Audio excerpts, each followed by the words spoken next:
On today's Locked On NBA Squad Show West, which team in the Western Conference should feel most confident about their matchup and also their bracket? Let's talk about all that and more. Locked On NBA Squad Show West. You are talking ball with the NBA West Squad Show, sponsored by Game Time. From the Warriors to the Lakers, the Mavericks to the Nuggets, and everyone else in the West, the local experts of the Locked On Podcast Network bring you all the scoops, breakdowns, and the most comprehensive look at the Western Conference. Trash talk and big takes included. No holding back, we're giving the green light. It's time to talk NBA West. And welcome. You're locked on to the NBA Squad Show West. My name is Nick Angstead, host of the Locked On Mavericks podcast. This is the Squad Show where we take over the feed of your favorite Locked On show. It's an open invite for any host to join and talk about anything they want in the NBA's Western Conference, especially in the playoffs. Today's episode is brought to you by FanDuel. Right now, new customers can get $250 in bonus bets if your first $5 bet wins. Joining me today from Locked On Thunder, the number one seed, up 56, Rylan Stiles. Locked On Nuggets, Ryan Blackburn. Locked On Lakers, Brian Kamenetsky. Joining us right now from Locked On Rockets, Jackson Gatlin, and a white wall. No, he's back. No, it was a wall. It was perfect that you were just a wall. Darian Vaziri, Locked On Clippers. Not from the wall and into a dome, but from a wall in his house. Gentlemen, we may go somewhere completely different, but let's start here. Who, after one game, we haven't seen game two yet. We're recording this on Monday afternoon.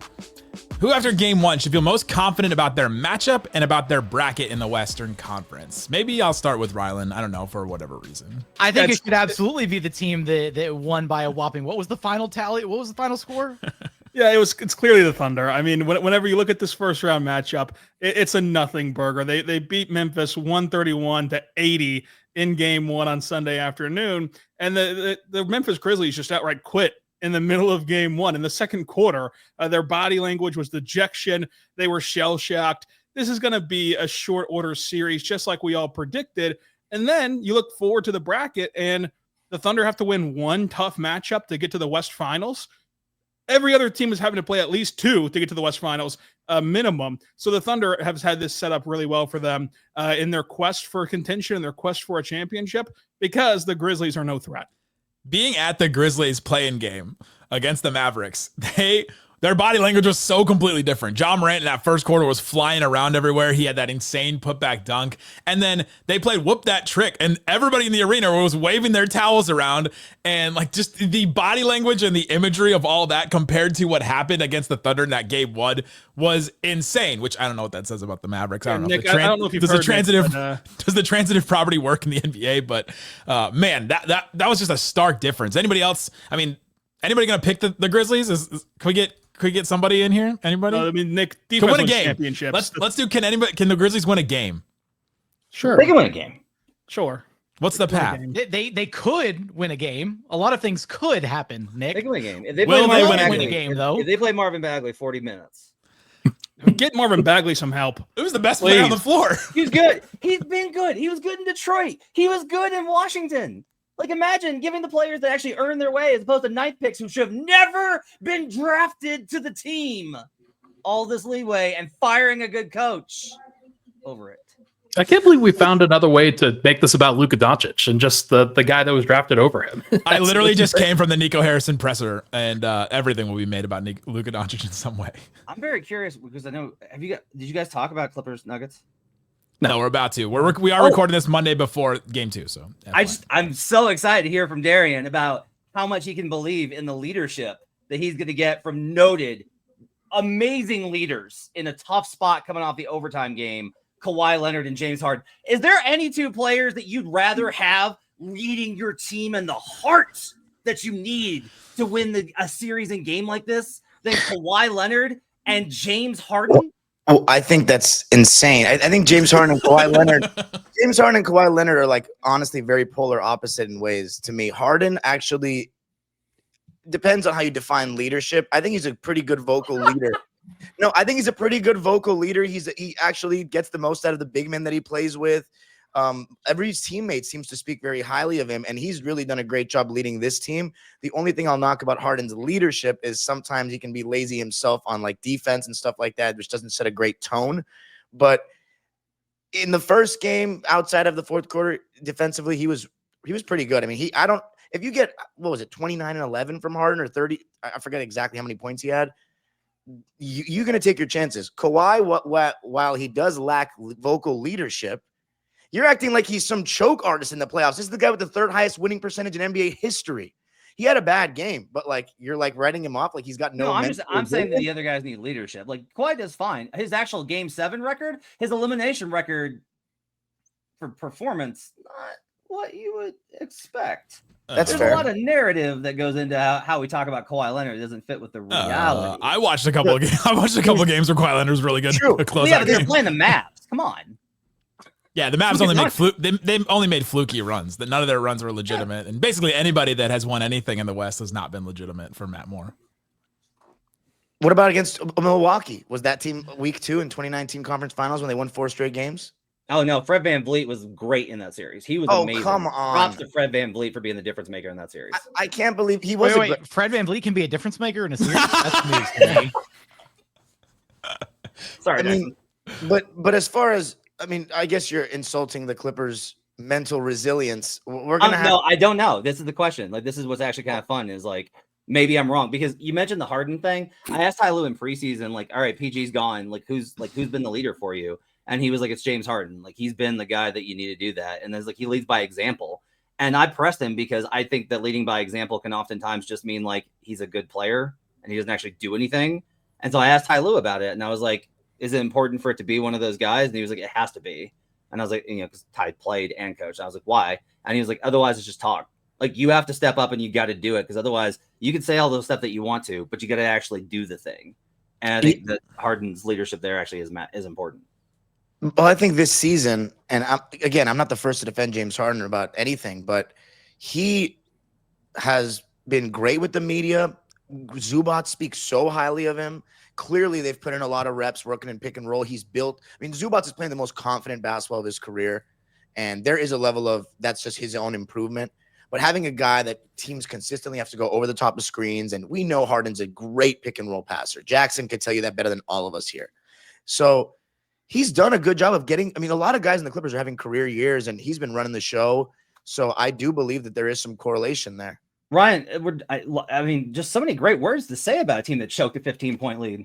They did, but I blame Kawhi Leonard more for that than Harden. And I believe Kawhi Leonard will bounce back. But you're right. It's going to test the mental resilience of this Clipper team. I think all season long, though, they've shown that they're pretty tough-minded and they haven't been, soft like the 2-1-3 teams with Paul George. And I'm not totally putting that on Paul George, but I don't know. There's some kind of there's something he radiates that gives off loser energy. Just ask the Sixers. Well, while we're still talking about Nuggets Clippers, I just want to take a second. But hopefully, by the way, I hope the Clippers win this game by like 1 million. So Matt Moore. And now look like an idiot. The idiot since we've already recorded. Westbrook. Can we talk though about Darian? I'm just gonna let you ISO for a second. Game 3 is on NBA TV. Oh my God, Nick. This is an actual disgrace to the NBA. Adam Silver's, we talk about, we're not promoting this game enough. We're not promoting the NBA enough. Here you have an amazing first-round matchup that should be a second-round series. You got the best player in the world. He's won 3 of the last 4 MVPs. Like, this is a guy that is front and center in your league. You got James Harden and Russell Westbrook and Kawhi Leonard, who are some of the biggest stars of the last decade of the NBA. They have cult fan bases. Just ask me. I have to deal with them in the comments all the time and in Twitter. And we saw that first game. It's the best basketball matchup. That Rockets-Warriors series, I was very excited for it, but that was some nasty ball being played for stretches of that game. And I like those kind of barn-burner games, but the Nuggets-Clippers just clearly from game 1 passed my prediction of the best basketball, and then on top of that, the newest stadium in your entire league. Amazing stadium. Fans are fired up. First game in that stadium, NBA TV. For what matchup? Not the Warriors-Rockets, not the Lakers-Timberwolves. For the most lopsided matchup of this first round. We'll get plenty of OKC flowers and attention in the second round and further if they make it past the second round. But it's just, I can't even fathom it. On NBA TV for the first playoff game into it, I had a vision, Nick, of checking my phone during commercial breaks on Twitter and seeing everybody go crazy watching the TNT or ESPN broadcast of how amazing this crowd is. And now people are going to be searching on, Stream East for a link of the game. Didn't they shut that down? I got to be honest. You had me up to the point where you get to the arena. Because you're going to say it's not important. Well, I'm not going to say for that arena. I'm going to say that nobody cares. At least for that arena, they have the wall, which is like some kind of novelty oddity that it's actually like a cool arena as opposed to Staples Center, which is just like Staples. I agree. Staples is not a great arena, exist. but the Lakers aren't on national television because the arena's cool. Like you don't broadcast the arena, you broadcast the game. I happen to agree with Darian though that the game should be broadcast on a bigger, because you have a really intriguing and very good Clippers team playing the best player on the planet. I disagree. Brian, I tune in exclusively to see what's going on in the crypt. Okay, that's all I do. Dude, I'll tell you though, you won't be able to miss basketball. Crowd. Won't be able to miss the crowd if it goes the way I think it's going to go. I mean, this is going to be awesome. Coming up, let's get into the other series. Let's talk about that ugly basketball for the Rockets and the Warriors. Let's talk about Lakers, Timberwolves. Everybody on the Squad Show picked the Lakers. The Timberwolves won game 1. Let's talk about all that and more. Coming up, Locked On NBA Squad Show West. Today's episode of Locked On NBA Squad Show West brought to you by FanDuel. FanDuel Sportsbook has all kinds of props and odds you can use to get in on the action. Check it out. Put down $5. You can get $250 in bonus bets if your first $5 bet wins. I'm looking at the series odds, and right now, my favorite one on FanDuel is Oklahoma City Thunder to win the series. Minus 10,000. You have to bet $10,000 to win 100 for the Thunder to get money on the Thunder to win the series, which is absolutely wild to me. Love it. We were just talking about Clippers and Nuggets. Nuggets minus 138. Clippers plus 118 to win the series. You can go check out those odds and all kinds of other stuff at FanDuel. Again, put down $5 if it's your first $5 bet and you win. You'll get $250 if that bet wins. Check it out. FanDuel.com. Again, FanDuel.com. Thanks for hanging out with us on Locked On NBA Squad Show West. Darian was so upset he became a wall. He became a wall again. He's now embodying the wall at Intuit Dome. We've got a great show that covers every single one of your favorite teams. Go check it out. Locked On Nuggets, Locked On Rockets, Thunder, Lakers, Clippers, all playoff teams here except for yours truly. Well, you guys are still in the intro. Just it's a testament to your pull around the network. The Mavericks are part of the graphics package. Tough. People were definitely talking about the Mavericks more than they were talking about the Timberwolves before the playoffs, but for the worst reasons. Every single person on the Squad Show last week picked the Lakers to win this series. The Timberwolves win game 1. Anybody faltering on their pick of the Lakers? Or some of you weren't here last week. Do you feel differently than everybody last week? Everybody still confident about the Lakers? Brian, you're still confident about I thought we were doing democracy here for a second. This is democracy. One single person gets to decide for everybody else. I thought at some point Minnesota was going to win a game at the Crypt, with the passionless building that Matt hates, driving the Lakers to a loss. I'm not surprised. I didn't think the Lakers played very well. I mean, that part of it was undeniable. And obviously, if it happens again in game 2, I think we'll all be rethinking our evaluations here. But Minnesota's really good. And the Lakers picked a bad night to, oddly, it's not even so much they were completely outperformed schematically or, execute. Like, they just didn't play as hard. Like Minnesota, like all the stuff that the Lakers need to do to fix what went wrong in game 1 starts with just moving with more purpose, moving with more physicality, setting better screens, cutting quicker, cutting harder, picking up defense. Like, I'm not saying that's all going to work, but like step 1 is like, you have to meet the requisite level of intensity and physicality to go. The Lakers didn't draw a foul in that, or didn't commit a foul in that game until the 4 minutes left in the second quarter. And it was Ant essentially sort of going through Reeves in the post, who was trying to body him up as best as he could. It wasn't like some sort of super aggressive physical foul that Reeves laid on there. Like, that can't happen in the playoffs. You're not playing defense at a high enough level. If you can go, 18 minutes in the first half without drawing a foul, I mean, come on. Was this just the LeBron game 1 feel out game? Luka has those as well. They lost every single game 1. I don't like attributing stuff to like, oh, this is just how LeBron does. Lakers played like booty. They played very poorly in this game. They were not, LeBron wasn't intended. He has won game ones before.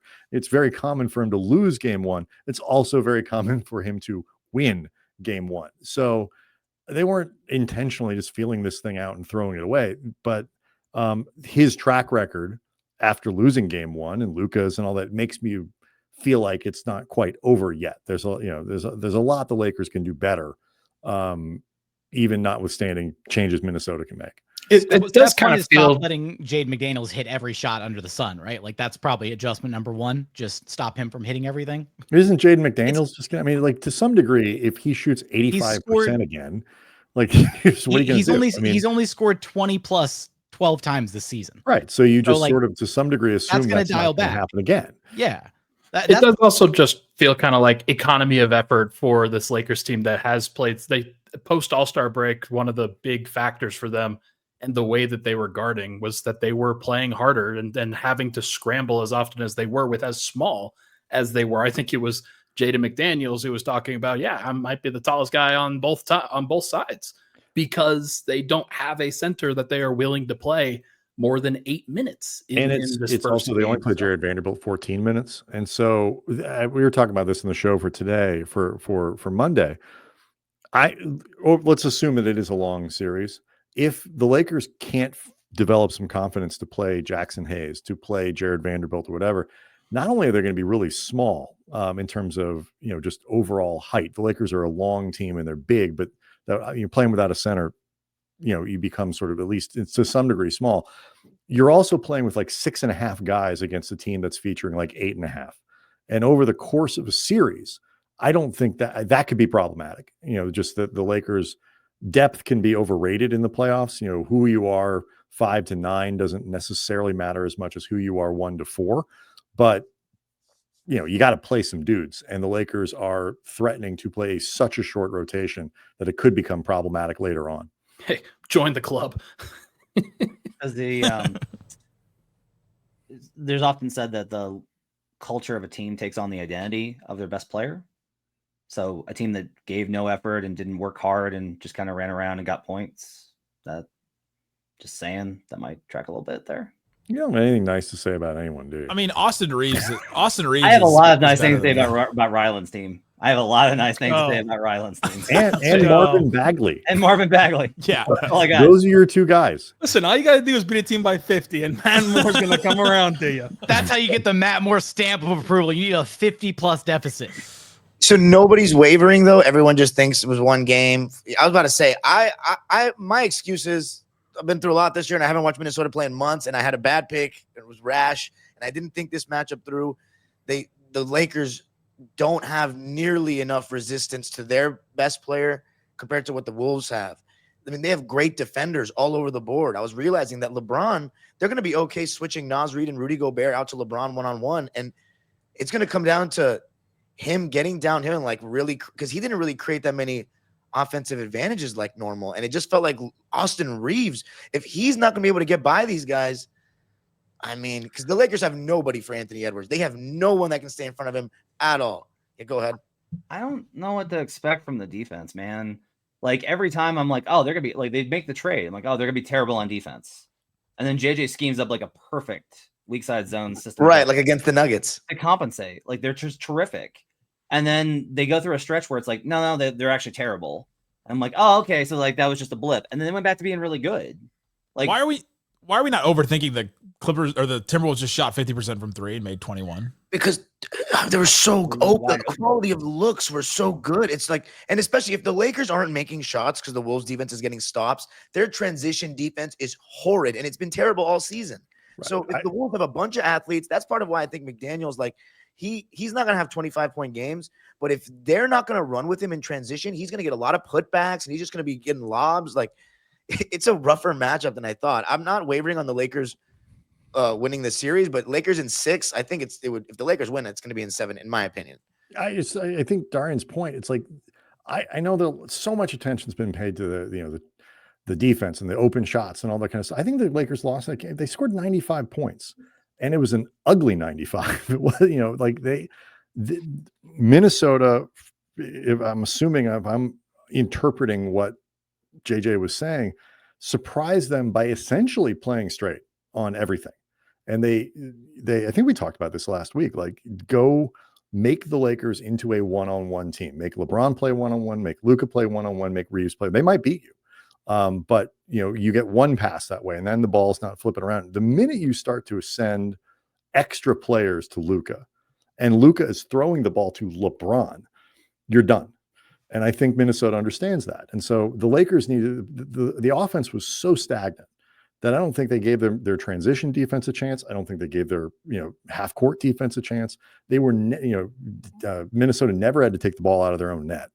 And they have to figure out how to get much more intention and movement and stuff into their offense. And that's sort of what I was talking about before. You got to move hard, move more, play harder, get, JJ talked about this at practice on Monday, get organized faster. Just everything needs to have more urgency with what they're doing. So they're not starting an action at 17 seconds into the shot clock.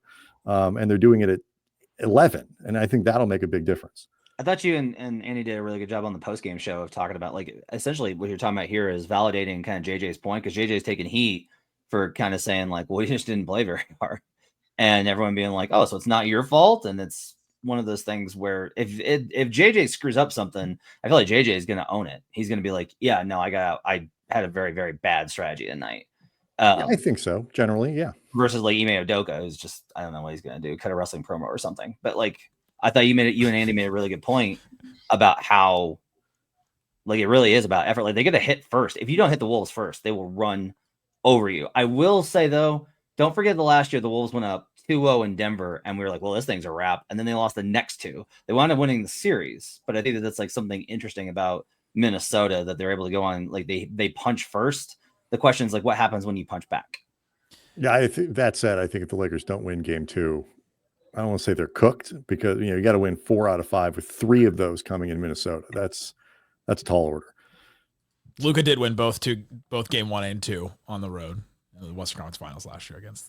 Just say that it's different team, definitely different. But good probably big. shouldn't have traded that guy. He's pretty good. Probably should not have. Probably should not have. Player. That guy is still employed. Let's get into the Warriors versus the Rockets. What do the Rockets do? How do they score points? We'll talk about that more coming up.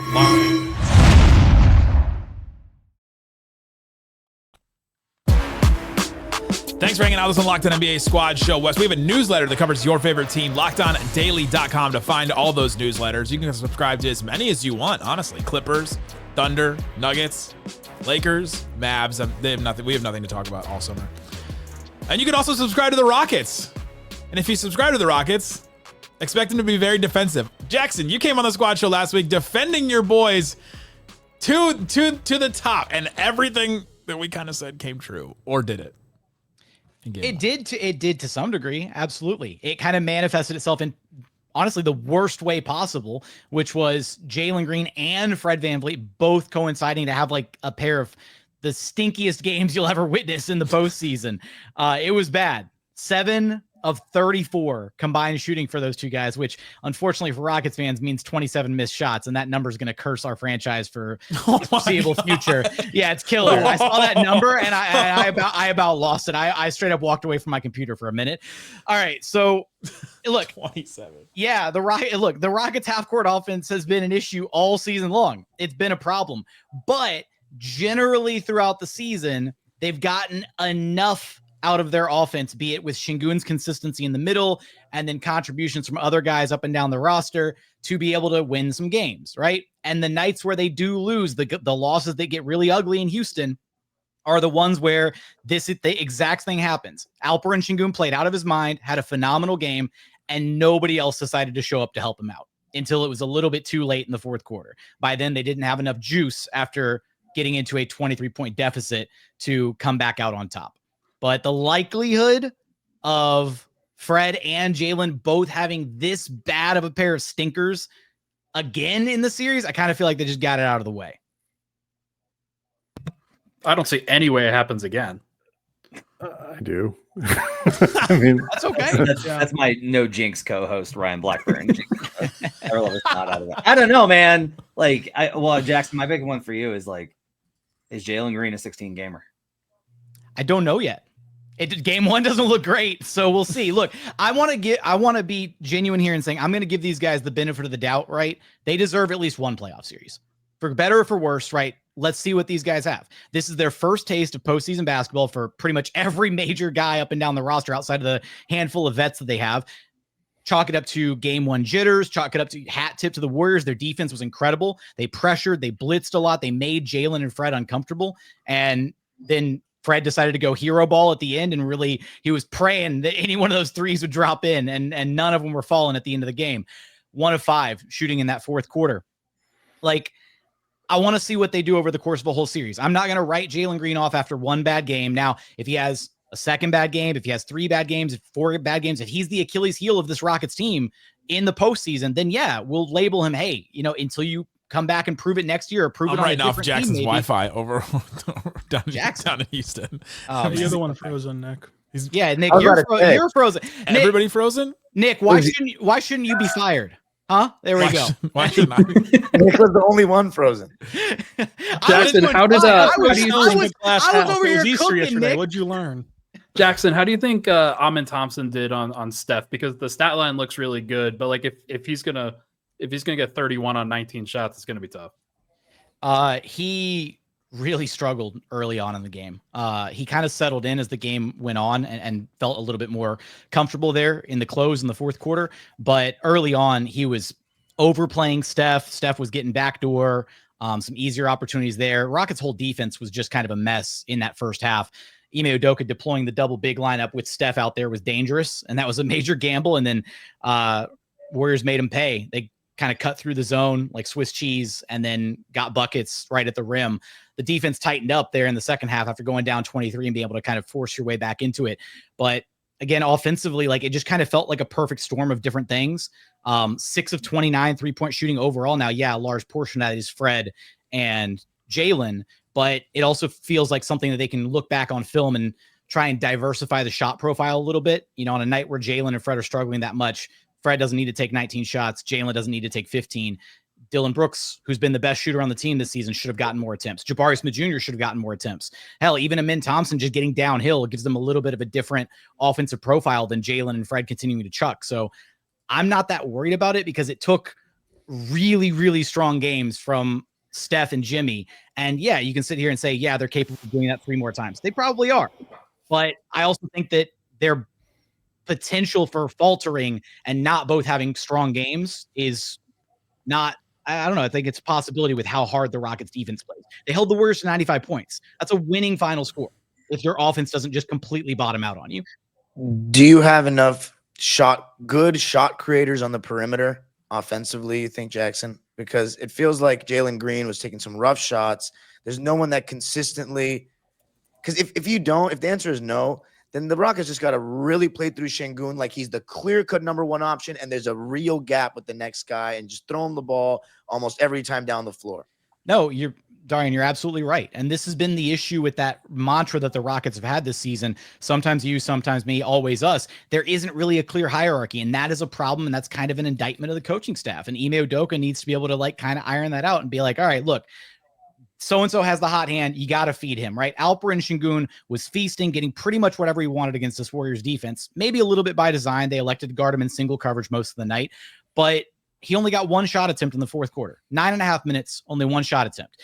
Jalen had 5 attempts. Fred had 5 attempts, and they both went 1 for 5 in that final quarter. That can't happen. You can't lose sight of who the best player is in a given matchup. And because the Rockets on any given night, one guy might be the best player, you've got to be able to identify in a given game, hey, this guy's got the hot hand. We got to keep feeding him. And they didn't do that in the fourth quarter. I thought Amin was really good in the fourth quarter in terms of like, it looked like he was ready to take like the step up to the moment and make some plays. Like your lineup needs to be Fred, who like Fred had a bad shooting game, but Fred's a veteran and like at least knows how to run offense and can make big time shots. I heard he's like a leader Fred, someone can rely on too. Yeah, like Fred, Amin, Jabari, Adams, Şengün needs to be your starters and closers, and Jalen Green can chuck up some shots in the middle. Like that needs to be that needs to be the structure. The problem is, even with Fred out there, and like this is the Rockets are reliant on Jalen Green. They need a version of Jalen Green that can self-create to an extent. They do, because unfortunately, Fred, like watching Fred in the non-Şengün minutes is painful because he doesn't have any ability to get downhill. He doesn't have an ability to really generate great offense without the Rockets playing through Alperen Şengün. And those moments got really sticky without Şengün on the floor. So Jalen is the only other guy that can reliably self-create on this team outside of Şengün, and maybe a little bit of Min Thompson if he can get downhill, but that's it. And so the team is, unfortunately, for better or for worse, built around that. They need him to give at least a little bit of production, or they're going to have games like this where the offense just isn't enough. That's what you get when your two highest build. Well, I guess Fred's the highest build player, but your two star players have to produce. And one star player did produce, but he didn't have somebody show up with them, to be able to put them over the hump in this game. Amen and Şengün had a better offensive rating than the three of them together. Amen and Şengün without Jalen. That's not surprising. Well, let me ask you this, Jackson. Do you think, even with the concerns, the offensive struggles that Jalen has, can the Rockets even bench him in crunch time? Is that even, what I'm saying? He's the second pick in the draft. The Rockets have put so much into him. Like, has that even been a thing that's ever happened this season? Yeah, they can and they should. Ime's shown a willingness to bench anybody at the end of games if they're struggling, if they're hurting the team, if they're holding the guys back. I almost wonder if there was a level of here in game one not wanting to use that as the resorting to benching Jalen here in game one from a confidence factor, right? It's game one, get the playoff jitters out of the way, your first taste of postseason basketball. You don't want to screw up his confidence by benching him and be like, hey, okay, you struggled. You're not going to be in there to close the game. I got to go with another option. Maybe that's babying. Maybe that's not the mentality it was at all. Maybe he really did think Jalen was going to be one of his best five guys to close out that game. But and I agree with Matt, the closing lineup shouldn't have included Jalen Green in this game. And for the other reasons, even though Fred VanVleet was absolutely struggling to hit shots too, he brings hard-nosed defense. He brings the ability to set the floor, set the table offensively, and he can spoon feed Alperen Şengün assists to get easy buckets underneath because he's the only guy that can hit LP on a seal down low when he's got good post position. So for all those reasons, Fred's got to be out there. Amin's got to be out there. He's your best defender. And pick your poison between two of the other three wings. Or if you want to go with the double big lineup, have Adams out there. But Jalen Green was killing the Rockets in this game. He was. Rylan, what team after this game ones are you most confident can take 2 games off of the Thunder? I would say I still would hold strong that Minnesota could do it, the Lakers could do it, and do more than that for the Lakers and the Timberwolves. And I still think that Denver would be no pushover, and neither would the Clippers. I think that the Thunder would win the second round matchup between whoever wins that first round game, but it wouldn't be in a sweep. It wouldn't be in 5 games. I think that there's too much respect for what is capable of happening with those two teams against OKC. But so for 2 games, it would be the 4-5 seed Minnesota and the Lakers. Rylan, how dare you? Rockets took 2 games off the Thunder. Okay, they had an extra game because of the NBA Cup. I mean, the 4 real regular season games they won once on the Fred VanVleet 38 ball. Congratulations, that's not going to happen. The Rockets aren't going to make it out of the first round, so who cares? Jackson, the Mavs beat the Thunder 3 times this year without Luka, so I don't know if that's. Looking at their regular season losses is a great indicator. The Rockets have 0 hope against the Thunder. They have 1% hope against the Warriors. Who's going to score the ball? You got what you wanted. You got a 95-point total from Golden State, and that's what happened. Nobody could score. There's no offense. Good luck. Good luck. Are the Warriors going to? I know we're talking about the Rockets in the year of our Lord 2025 holding a team to 95 points and losing by double digits. What are we talking about? Congratulations, you executed your perfect game plan. And I agree with you, that's probably not likely to happen again. Teams just accidentally score 95 in the NBA now. But are we sure that the Rockets can keep a lid on Golden State to where they're only scoring 95 and that doesn't go up to 105 or 110 over the course of the series? Because I think there is can Houston win a game where they need to score 118 points to do it? They can. And actually for the last 2 months of the regular season, once their shooting percentages started trending up and they were kind of hovering around 38% or so for the last month and a half of the season, their scoring totals went up. They looked like a much better offensive team. Some of it just boils down to knocking down shots in the half court because they do actually generate some wide open looks off of how defenses guard Alperen Şengün, how they sometimes blitz and trap Jalen Green. But there's just bad shooters up and down the roster. And again, a lot of credit to the Golden State Warriors defense in this game. They made the Rocket shooters uncomfortable. They ran them off the 3-point line, and they really put a lid on the basket as far as just collapsing in the paint. Rockets played in the crowd too much. They turned the ball over way too much in the second quarter. That was the quarter that killed them. They only put up 13 points in the second quarter, 7 turnovers, only 13 points, only 2 Rockets scored. Şengün was perfect, 4-4 from the floor. And then Dylan Brooks hit a 3 and had a bucket somewhere else in there. That's all you got. I believe you, but they're going to make memes out of Nick's face for the first 18 seconds of that answer, because he was not buying what you were selling. I love it. I'll take all the memes. My confidence hasn't wavered. Maybe it's irrational. We'll see how it goes. Well, come back to me after 6 or 7 games. If you can't score the ball against anyone in general and then face the Thunder's defense, it's not a good recipe. No, but look, here's the thing. Alperen Şengün was scoring the ball just fine. They just need to go back and realize that he needs to get 25 plus shot attempts. That's all. That's the recipe. Cut down on the threes from Jalen and Fred. Give Alp more touches. Don't ice out your best player in the fourth quarter. It's that simple. Sure. It's that simple, I'm sure. It's incredible. Dump it into Şengün. Are the Houston Rockets one Marvin Bagley away from a title? I think that's the question. We'll talk about that on Locked On Rockets later today. Go check it out. Great shows all the time, guys. Go check out our newsletters, LockedOnDaily.com. All kinds of good stuff coming from all these hosts. Thanks so much for listening to Locked On NBA Squad Show West.